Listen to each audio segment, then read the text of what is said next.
महाराष्ट्रामध्ये अवकाळी पावसानं हजेरी लावली आहे। यामुळे राज्यातील काही भागांना पावसाचा मोठा फटकाही बसलाय। काही ठिकाणी पावसामुळे पिकांचं नुकसान झाल्यानं शेतकरी चिंतेत आहे। अशातच हवामान विभागानं आज मराठवाडा आणि मध्य महाराष्ट्रात वादळी वाऱ्यासह गारपिटीचा इशारा दिलाय।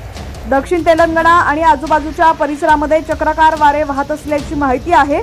याशिवाय तामिळनाडू ते मनारच्या आखातापर्यंत हवेचा कमी दाबाचा पट्टा सक्रिय झाला असल्याची माहिती आहे। परिणामी महाराष्ट्रात देखील ढगाळ वातावरण आहे।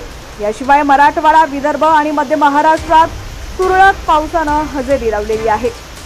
आता कोणकोणत्या जिल्ह्यांमध्ये पाऊस आपली हजेरी लावणार आहे, कोणकोणत्या ठिकाणी गारपिटीची शक्यता आहे, ते देखील आपण आज या व्हिडिओच्या माध्यमातून जाणून घेऊया। त्याआधी तुम्ही HPN मराठी न्यूज चॅनल पहिल्यांदाच पाहत असाल आणि अजूनही चॅनलला सबस्क्राइब केलेलं नसेल तर नक्की सबस्क्राइब करा, जेणेकरून आमचे अपडेट्स लवकरात लवकर तुमच्यापर्यंत पोहोचतील।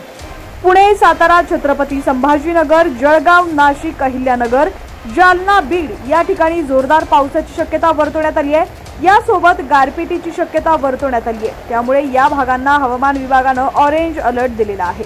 कोकणातील मुंबई, रायगड, पालघर, ठाणे, रत्नागिरी, सिंधुदुर्ग, मध्य महाराष्ट्रातील नंदुरबार, धुळे, कोल्हापूर, सांगली, सोलापूर या भागांमध्ये वादळी पावसाची शक्यता वर्तवण्यात आली आहे। त्यामुळे या भागांना येलो अलर्ट देण्यात आलाय।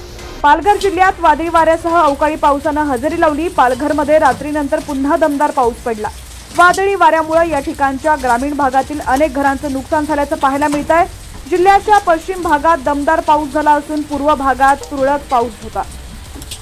मंगळवारी रात्री मुंबईच्या अनेक भागांमध्ये पावसानं हजेरी लावली होती। तर आज याशिवाय पुणे जिल्ह्यात आकाश ढगाळ राहणार असून पुण्यातही गारपिटीची शक्यता आहे।